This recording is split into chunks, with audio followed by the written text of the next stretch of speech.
యువన్ని తీసుకుని రెస్టారెంట్ నుండి వెళ్లిపోవాలనుకుంటుంది స్నేహ. కాని యువన్ ఆమెతో పాటు అక్షయ్ని కూడా రమ్మని అడగడంతో స్నేహ, అరుణ్ ఆశ్చర్యపోయారు. యువన్ ప్రవర్తనకు స్నేహ షాక్ అయ్యి, సారీ, యువన్ మాటల్ని ఏం పట్టించుకోకండి అంటూ సర్ది చెప్పబోయింది.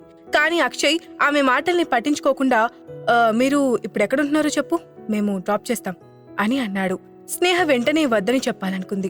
కాని ఇప్పుడు వద్దంటే యువన్ పెద్ద గొడవ చేస్తాడని ఆలోచించి ఇంకేం మాట్లాడకుండా అడ్రస్ చెప్పింది. దాంతో వాళ్ళిద్దరినీ కార్లో ఎక్కించుకుని అరుణ్తో సహా స్నేహ చెప్పిన అడ్రస్ కు బయలుదేరాడు అక్షయ్.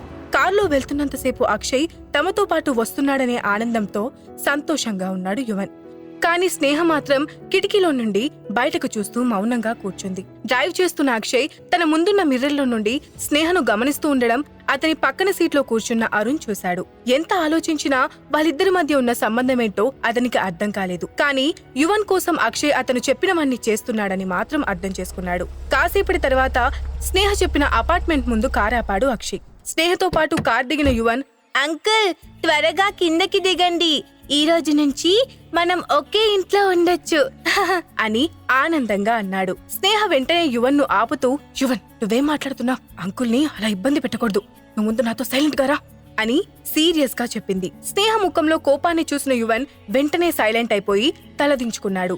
బాధతో తలదించుకున్న యువన్ ని చూసి అరుణ్ జాలిపడుతూ, అక్షయ్, నువ్వు యువన్ ని ఇంట్లో డ్రాప్ చేసిరా, నేను వెయిట్ చేస్తాను అని చెబుతూ సన్నగా నవ్వి కన్నుకొట్టాడు. స్నేహ వెంటనే, లేదు, మేమిప్పటికే మీకు చాలా ట్రబుల్ ఇచ్చాం, ఇంకా మేము బయలుదేరతాం అంటూ సున్నితంగా రిజెక్ట్ చేసింది. కార్ దిగిన యువన్ తలెత్తి అక్షయ్ వైపు చూసి, అంకుల్, మీరప్పుడప్పుడు మా ఇంటికి వస్తారా?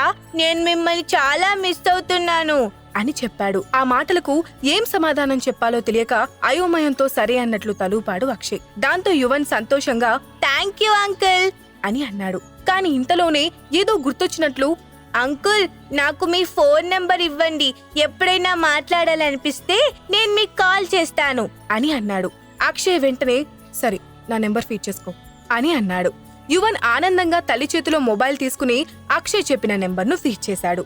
నువ్వు ఎప్పుడు మాట్లాడాలనుకున్నా నాకు వెంటనే కాల్ చేయొచ్చు అని చెప్పాడు అక్షయ్. థ్యాంక్ యూ అంకుల్ ఆనందంగా అన్నాడు యువన్. స్నేహ ఏం మాట్లాడకుండా యువన్ ను తీసుకుని లిఫ్ట్ వైపుకు కదిలింది.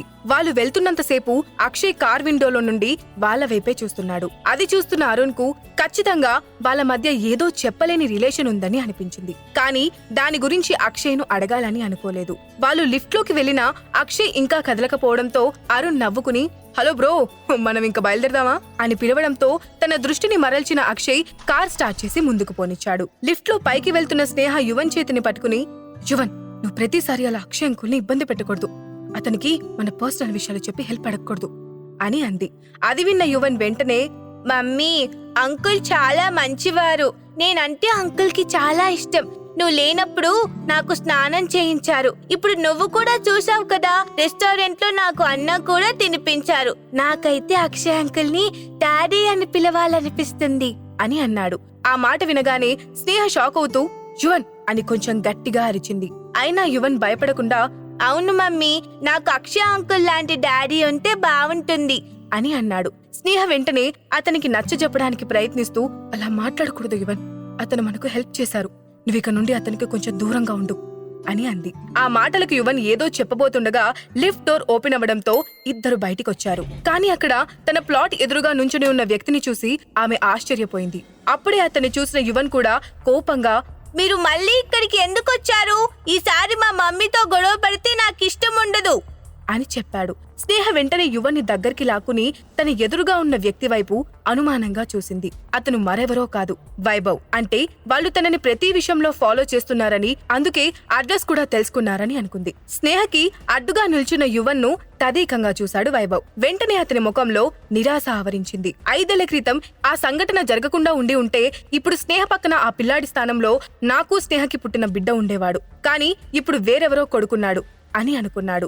ఆ ఆలోచన రాగానే అతనికి స్నేహపై మళ్లీ కోపం రేగింది. దాంతో స్నేహ వైపు చూసి, స్నేహ, మనిద్దరం 10 ఏళ్లుగా ఒకరికొకరు బాగా తెలుసు, నేను నిన్ను ఎంత ఇష్టపడ్డానో కూడా నీకు బాగా తెలుసు, కేవలం ఆ గతం కారణంగానే ఇంతవరకు నిన్ను వదిలేశాను అని అతను మాట్లాడుతూ ఉండగానే స్నేహ అతని వైపు చిరాగ్గా చూసి, స్టాప్ ఇట్ అని అంది.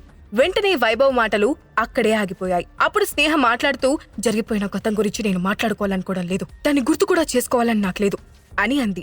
ఆ మాటలు మాట్లాడుతున్నప్పుడు స్నేహ మనసులో చిన్న బాధ కలిగింది. నిజంగా వైభవ్ 5 ఏళ్ల క్రితం తనకు సపోర్ట్ గా ఉండుంటే ఈ రోజు తన జీవితం ఇలా ఉండేది కాదని అనుకుంది.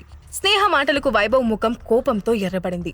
దాంతో అతను ఆవేశంగా, చూడు స్నేహ, 5 ఏళ్ల క్రితం నువ్వు నన్ను మోసం చేసి నీ దారి నువ్వు చూసుకున్నావు. ఆ తర్వాత నువ్వు చేసిన మోసానికి నేను కృంగిపోయాను. ఆ టైంలో నాకు సపోర్ట్ చేసి నన్ను మళ్ళీ మామూలు మనిషిలా చేసి నాకు మనుషులపై నమ్మకం కలిగించేలా చేసింది పర్ణిక.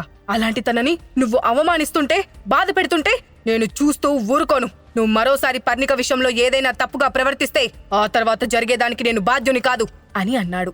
అతని మాటలకు స్నేహ చిన్నగా నవ్వి, అంటే ఇప్పుడు నువ్వు నాకు వార్నింగ్ ఇవ్వడానికి వచ్చావా అని అడిగింది. స్నేహ ఎగతాళిగా నవ్విన నవ్వు వైభవ్కి మరింత కోపాన్ని తెప్పించింది.